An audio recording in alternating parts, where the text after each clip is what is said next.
হে মুহাম্মদ আমার সাহায্য করেন।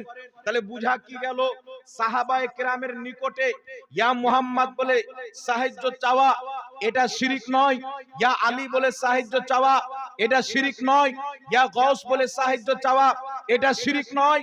কারণ সাহাবায়ে কেরাম জানতেন যদি কোনো ব্যক্তি আল্লাহর কাছে দোয়া চায়, সাহায্য চায়, আল্লাহ তার গুনাহের কারণে দোয়া কবুল নাও করতে পারে, কিন্তু মুস্তাফার ওসিলা দিয়ে যখন সাহায্য চাইবে আল্লাহর নবীর ওসিলাতে আল্লাহ তার সাহায্য করে দিবে। জোরে বলুন সুবহানাল্লাহ। নবী এসে বলছেন আল্লাহ এক, ইব্রাহিম নবী এসে বলছেন আল্লাহ এক, মুসা ও ইউসুফ এসে বলছেন আল্লাহ এক, প্রত্যেক আম্বিয়ায়ে কিরাম আলাইহিমুস সালাম এসে বলছেন আল্লাহ এক।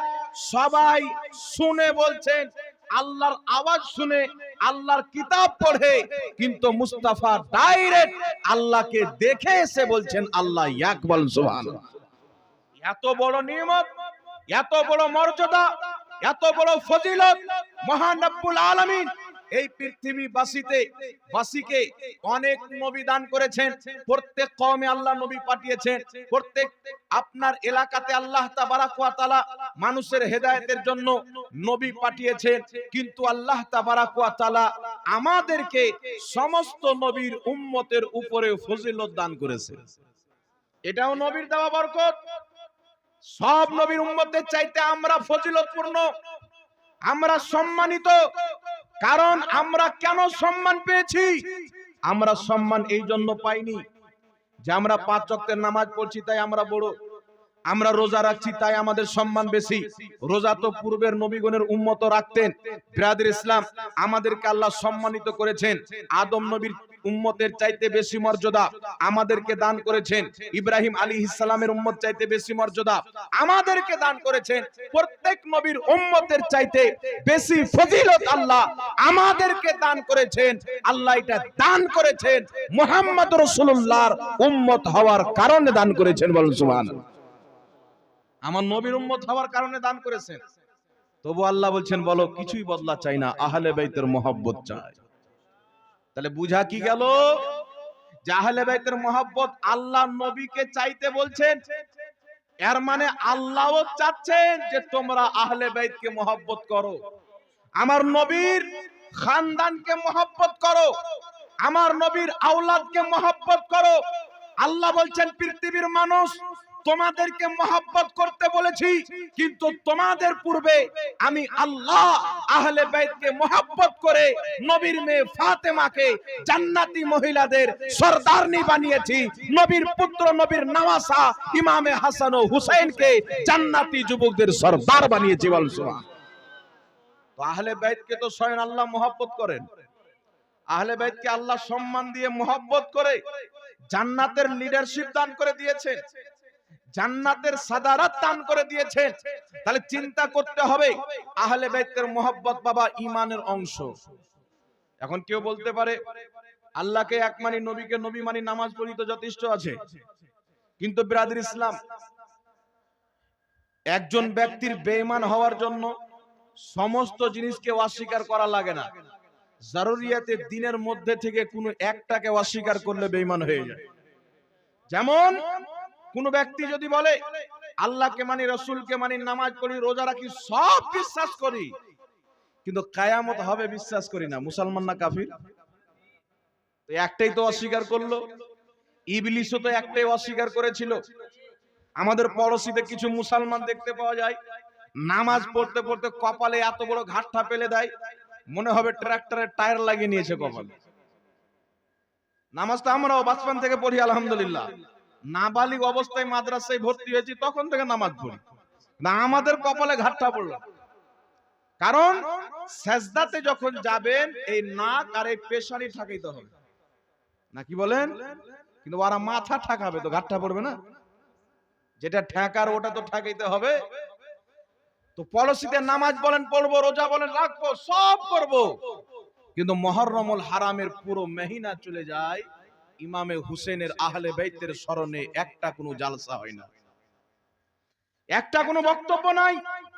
নবীর ফ্যামিলির ভালোবাসা মহব্বতের উপরে তাদের কোনো বক্তব্য নাই। কি সুন্নিরা ইমামে হুসেনের মহব্বতে জালসা করলে বিদআত, খিচড়ি করলে নাজায়েজ, নাকি বলেন?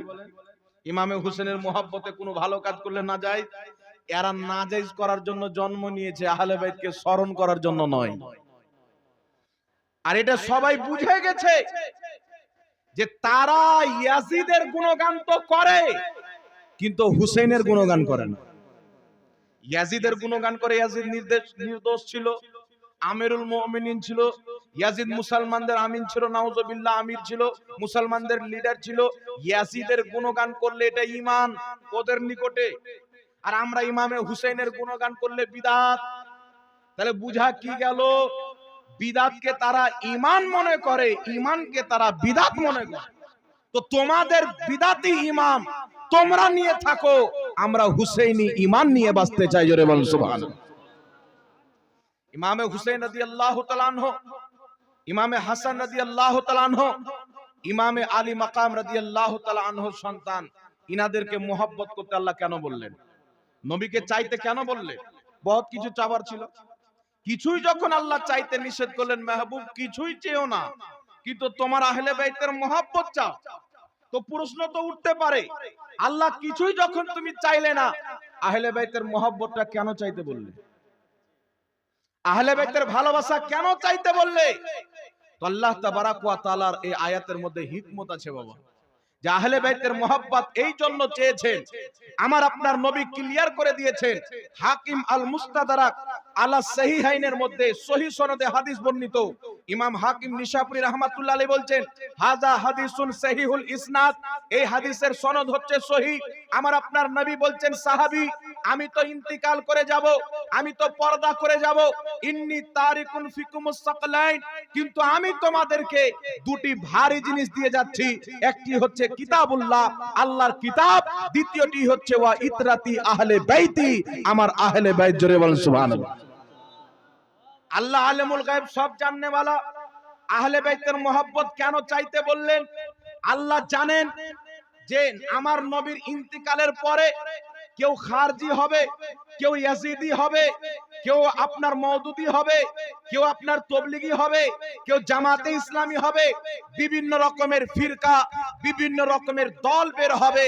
তাই আল্লাহ তাবারাক ওয়া তাআলা আহলে বাইত এবং কোরআনকে এমন ভাবে সেট করে দিয়েছেন, আমার নবী দলিল কায়েম করে দিয়েছেন, কিয়ামত পর্যন্ত কোরআন থেকে পৃথিবী আলাদা হতে পারে, নবীর আহলে বাইত কোনোদিন আলাদা হবে না। বলেন সুবহানাল্লাহ। সবাই আলাদা হতে পারে, আহলে বাইত আলাদা হবে না, এই গ্যারান্টি আমার আপনার নবী দিয়েছেন। তাই নবী বলছেন দুটি জিনিস দিয়ে যাচ্ছি, একটি আল্লাহর কোরআন, দ্বিতীয় নম্বরে আহলে বাইত। তো কোরআনে তো সব কিছু আছে, জোরে বলতে হবে, কোরআনে সব। আল্লাহ বলছেন খুশক তার, প্রত্যেক শুকনো জায়গা হোক, ভিজা জায়গা হোক, সমুদ্রের গহরাই তলা হোক, সাত আকাশ হোক, জমিন হোক, আরশে আজম হোক, লৌহ কলম হোক, সমস্ত জ্ঞান আল্লাহ কোরআনের মধ্যে রেখেছে। তো সব কোরআনে আছে, তো কোরআনই তো যথেষ্ট ছিল হেদায়েতের জন্য।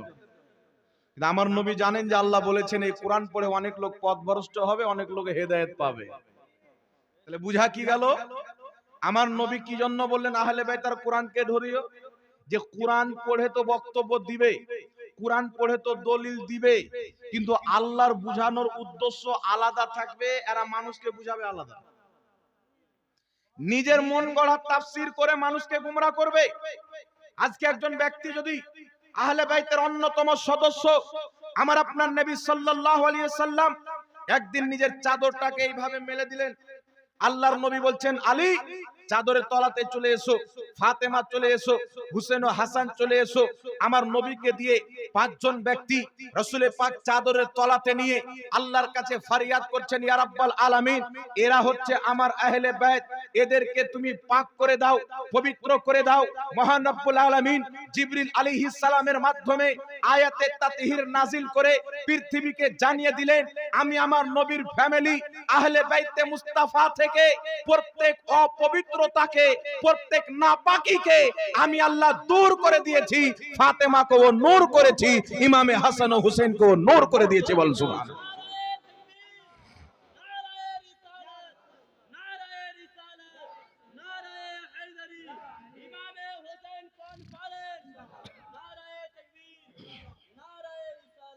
প্রত্যেক অপবিত্রতাকে আহলে বাইত থেকে আমি দূর করে দিয়েছি। তো হযরতে আলী রাদিয়াল্লাহু তাআলা আনহু নবীর চাদরের তলায় আল্লাহ তিনাকে পাক করে দিয়েছেন। এখন কেউ যদি দাঁড়িয়ে বলে ইয়া আলী আল মাদাদ, ফাতওয়া শিরকের। দলিল কি বাবা? বলে ইয়াকা না'বুদু ওয়া ইয়াকা নাস্তাঈন, আল্লাহ তোমার ইবাদত করি আর তোমার কাছেই সাহায্য চাই। তো আল্লাহর কাছেই সাহায্য চাইতে হবে, দুনিয়ার নবীর কাছে চাইলেও শিরক। আচ্ছা বলেন তো, শিরক সাহাবা বেশি বুঝে না গাঁজাখোর বেশি বুঝে? শিরক নবীর আহলে বাইত বেশি বুঝে না এরা বেশি বুঝে? সাহাবা কি বলে? ইমাম বুখারীর লেখা কিতাব আল আদাবুল মুফরাদের মধ্যে হাদিস, ইমাম ইবনু সুন্নি রাহমাতুল্লাহ আলাইহি নিজের কিতাব আমালুল ইয়াউমি ওয়াল লাইল কিতাবের মধ্যে হাদিসটি উল্লেখ করেছেন। তাবরানী শরীফের মধ্যে হাদিসটি উল্লেখ। হযরতে আব্দুল্লাহ ইবনে উমর, হযরতে উমরের ছেলে আব্দুল্লাহর পা ডান সাইড প্যারালাইসিস হয়ে গেল, কাজ করা বন্ধ করে দিল। বড় বড় হাকিম তাবিবকে দেখানো হলো, ঠিক হচ্ছে না। শেষ পর্যায়ে একজন বিখ্যাত তাবি গিয়ে বলছেন, হুজুর উযকুর আহাব্বান নাসি ইলাইকা, আপনি যাকে নিজের জান চাইতেও বেশি ভালোবাসেন, সবচাইতে বেশি ভালোবাসেন, তাকে স্মরণ করেন, হয়তো আপনার পাও ঠিক হয়ে যাবে। তো হযরতে আব্দুল্লাহ ইবনে উমর বলছেন, না এটা তো তুমি শিরক করতে বলছো। আরে মুসিবতে পড়েছো তো আল্লাহকে স্মরণ করো। উনি এই কথা বলছেন না। হযরতে আব্দুল্লাহ ইবনে উমর ফওরান তাড়াতাড়ি করে বলছেন, ইয়া মুহাম্মাদা, হে মুহাম্মদ হেল্প করো, সাহায্য করো। আল্লাহ তাবারাক ওয়া তাআলা যেমনই ইয়া মুহাম্মদ বলে সাড়া দিয়েছেন, সঙ্গে সঙ্গে তিনার পাওকে আল্লাহ শিফা দিয়ে ঠিক করে দিয়েছেন। বলেন সুবহানাল্লাহ।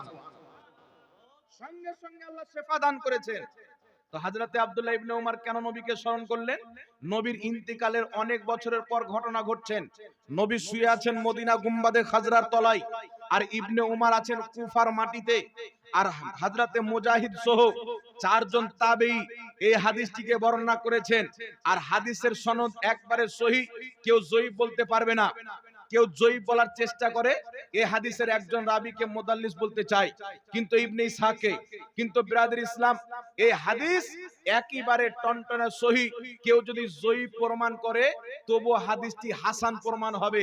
কারণ মুহাদ্দিসিনে কেরামের নীতিমালা হচ্ছে, ইমাম মুল্লা আলী কারি লিখতেছেন, ইমাম ইবনে হাজার আসকালানি লিখতেছেন, ইমাম কামালউদ্দিন লিখতেছেন, ইমাম যাহাবী লিখতেছেন, সমস্ত মুহাদ্দিসিনের বক্তব্য হচ্ছে হাদিস যদি জয়ীফ হয়, একাধিক সনদে বর্ণিত হয়, হাদিস আর জয়ীফ থাকে না, উন্নতি হয়ে হাসান হয়ে যায়। জোরে বলেন সুবহানাল্লাহ। আপনাকে উদাহরণ দিই, একটা আপনি পাটকাঠি দাল করলেন, পাটকাঠি একটা পাট, আপনারা কি বলেন পাটকুড়ি, পাটখুড়ি দাঁড় করলেন, মুর্শিদাবাদে পাটকাঠি বলে তো ওটাই শিখে নিয়েছি। একটা পাটখুড়ি দাঁড় করলেন বা একটা বাঁশ, ওই বাঁশের পাশে আরেকটা বাঁশ দাঁড় করিয়ে দিলেন, মজবুত হলো কি হলো না? আরেকটা বাঁশ লাগিয়ে দিলেন, মজবুত হলো কি হলো না? আরেকটা বাঁশ লাগিয়ে দিলেন, মজবুত হলো কি হলো না?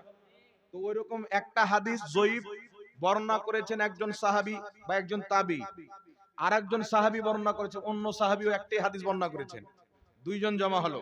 আর একজন সাহাবী বর্ণনা করেছেন, তিনজন জমা হলো। আর একজন সাহাবী বা তাবী বর্ণনা করেছেন, চারজন। চারজন একই হাদিসকে বর্ণনা করলে হাদিস যদি জয়ীফ হয়, চারজন বর্ণনা করার কারণে হাসান হয়ে যায়। আর 10 লক্ষ হাদিসের হাফিজ ইমামে আহমদ রাহমাতুল্লাহ আলাইহি বলছেন, হাসান হাদিস ইসলামের দলিল। জোরে বলেন সুবহানাল্লাহ। হাদিসটি হাসান প্রমাণিত হবে, কিন্তু জয়ীফ কিয়ামতের সকাল পর্যন্ত কেউ রাখতে পারবে না। তাই কি বোঝা গেল স্পষ্ট বিশুদ্ধ হাদিস দ্বারা? তাবী বলছেন, যাকে জান চাইতে বেশি ভালোবাসেন স্মরণ করেন। ইনি নবীর কাছে সাহায্য চাচ্ছেন, ইয়া মুহাম্মাদা। এখানে যে আলিফ রয়েছেন, আলিফ ইস্তেআনাতের জন্য, হে মুহাম্মদ আমার সাহায্য করেন। তাহলে বুঝা কি গেল? সাহাবায়ে কেরামের নিকটে ইয়া মুহাম্মদ বলে সাহায্য চাওয়া এটা শিরক নয়। ইয়া আলী বলে সাহায্য চাওয়া এটা শিরক নয়। ইয়া গৌস বলে সাহায্য চাওয়া এটা শিরক নয়। কারণ সাহাবায়ে কেরাম জানতেন, যদি কোনো ব্যক্তি আল্লাহর কাছে দোয়া চায়, সাহায্য চায়, আল্লাহ তার গুনাহের কারণে দোয়া কবুল নাও করতে পারে, কিন্তু মুস্তাফার ওসিলা দিয়ে যখন সাহায্য চাইবে, আল্লাহর নবীর ওসিলাতে আল্লাহ তার সাহায্য করে দিবে। জোরে বলেন সুবহানাল্লাহ। তাই আহলে সুন্নাত ওয়াল জামাত আউলিয়ায়ে কেরাম আম্বিয়ায়ে কেরামকে ওসিলা বানিয়ে আল্লাহর কাছে সাহায্য চায় যে আমাদের কথা তো আল্লাহ পর্যন্ত না পৌঁছিতে পারে, কিন্তু মুস্তাফার ওসিলা দিয়ে দিব, আল্লাহর দরবারে আমাদের কথা কবুল হয়ে যাবে। জোরে বলতে হবে সুবহানাল্লাহ। তাহলে সাহাবার তাওহীদ আমরা নিব না এদের তাওহীদ নিব বাবা? একটু জোরে বলতে হবে। তাওহীদ কার নিব? সাহাবার নিব। সাহাবার তাওহীদ। হ্যাঁ, ওয়া ইয়াকা নাস্তাইন, তোমার কাছে সাহায্য চাই। আল্লাহ ছাড়া কেউ সাহায্য করতে পারবে? কেউ পারে না। তাহলে নবীর কাছে কেন চাইলেন? আচ্ছা বলেন তো বাবা, আল্লাহ ছাড়া কেউ দেখতেও পারে না। আল্লাহ ছাড়া কেউ দেখতে পারে না, কিন্তু আমরা দেখি কি দেখি না? কথা বলেন। আল্লাহ ছাড়া কেউ শুনতে পারে না, কিন্তু আমরা শুনি কি শুনি না? আল্লাহ ছাড়া কেউ বলতে পারে না, আমরা বলি কি বলি না? আল্লাহ ছাড়া কেউ শুনতে পারে না, বলতে পারে না, দেখতে পারে না, কিন্তু আল্লাহ যদি কাউকে শোনার শক্তি দিয়ে দেয়, আমরা মানুষ শুনতে পারি। দেখার শক্তি দিয়ে দেয়, আমরা দেখতে পারি। বলার শক্তি দিলে আমরা বলি।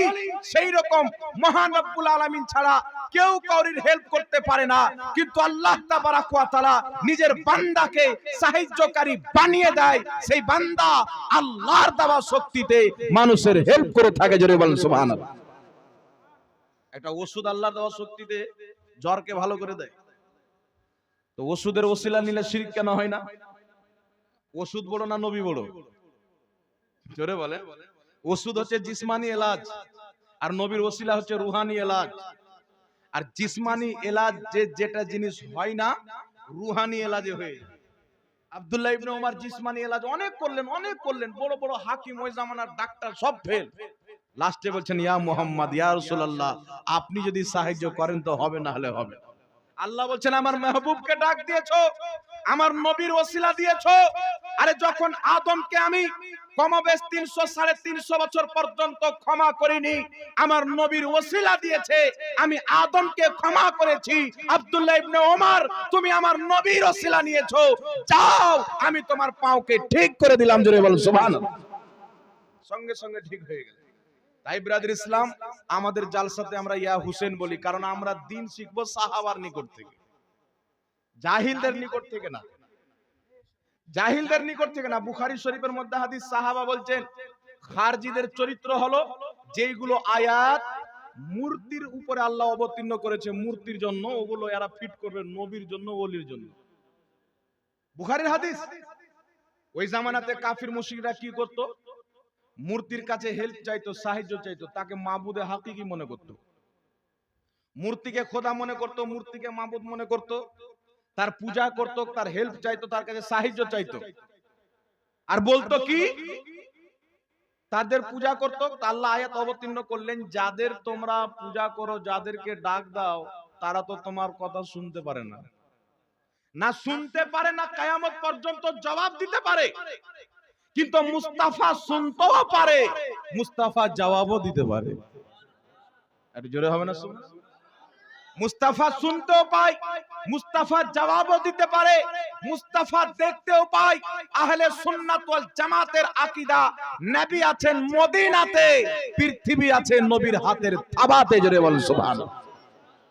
নবী থাকেন মদিনাতে, নজর থাকে 7 আকাশে। নবী থাকেন মদিনাতে, নজর থাকেন 7 তবক জমিনে। তাই বুখারীর হাদিস, নবী পাক বলছেন, ইন্নী ওয়াল্লাহি লা আনজুরু ইলা হাউজিল আন, আমি মুস্তাফা জমিনে দাঁড়িয়ে 7 আকাশের উপরে জান্নাতের হাউজে কাউসারকে দেখতে পারি। যেই নবী মুস্তাফা জমিনে থেকে 7 আকাশের উপরে জান্নাতে হাউজে কাউসারকে দেখতে পায়, সেই নবী মুস্তাফা মদিনাতে শুয়ে সারা পৃথিবীর উম্মতের ব্যথা বেদনা দেখতে পারে। জোরে বলেন সুবহানাল্লাহ। ইমাম আহলে সুন্নাত আলা হযরত আজিমুল বরকত ইমাম আহমদ রাজা খা ফাজিলে বরেলভী বলছেন, সরে আরশ पर है तेरी गुजर, दिले फर्श पर है तेरी नजर, मलकूत मुल्क में कोई शय नहीं है जो तुझ पे आया नहीं।